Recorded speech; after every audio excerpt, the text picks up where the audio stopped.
You know? Here, my man, Ant Flores. What's good, Ant? What's going on? Chilling, man. Big fight this Saturday. True. Big fight. Devin Haney's junior welterweight debut. How you feeling about it? I think it's going to be a good fight. I think it'll be interesting to see him with a little bit more weight on him. That's going to make a difference because he's a pretty big 35 as it is. So the transition of being 140 pound, that extra weight, probably give him a little bit more of an advantage in the sense of, you know, probably a little stronger when he throws his shots in the trenches. So, but yeah, I think it's going to be a good fight.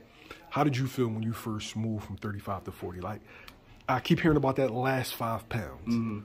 Like, tell me the difference. Yeah, it's a big difference. Yeah, if you're if you were a fighter, if you're a boxer, you know how it is to try to drain down to that. If you're 36 and you got to get down to 35, and you're just starving yourself for the last 2 days, and you feel it. You feel it. You're just trying to do your best to make that weight.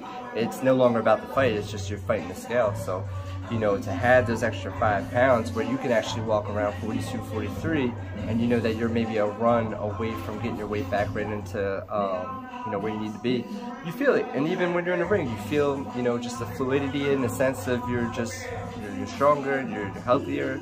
And I think that given that he's a pretty tall fighter for the weight class, I think it's going to pay dividends from that. Who you giving the edge to? I give it to Prograis. I think that Prograis is, you know, he's an established 140-pound fighter. He's fought a lot of the tough guys at 140 pounds. Granted, he's coming off of a fight that he didn't look great, but so did Devin. Devin didn't look necessarily great in his last fight. So I think that they both have something to prove, and I think that when it gets hot and you're put in a position to, you know, you got to show where you're at, I think that Prograis is going to be the guy that will, you know, he's willing to go the extended length to win that fight. Now, if Devin is successful, would you look at him differently? Because you're on record giving the edge to Gervonta, giving the edge to Shakur, and feel like they're better fighters. Would a performance against Regis Prograis, who was an established guy at 140, he's been one of the top guys at 140 for like the last 5 years, would that make you view Haney in a different light? Depends on the performance.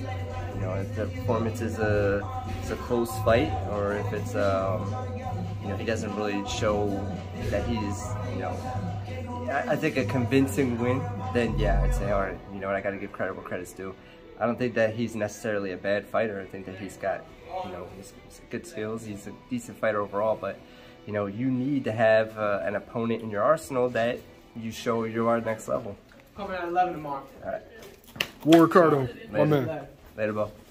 Oh, no, I ain't going. Oh, you gonna go? Yeah, but yeah. What's the outcome? Outcome, that's a good question, because I would picture that in the first 4 or 5 rounds, you know, Devin being somewhat cautious and, you know, pop shot and trying to keep Prograis at the end of his shots. And then in the mid to late rounds, I could see a bit of a fist fight breaking out. And later, bro. Yeah. And I think the you know, the championship rounds should be really interesting. So I could see Prograis winning maybe a split decision.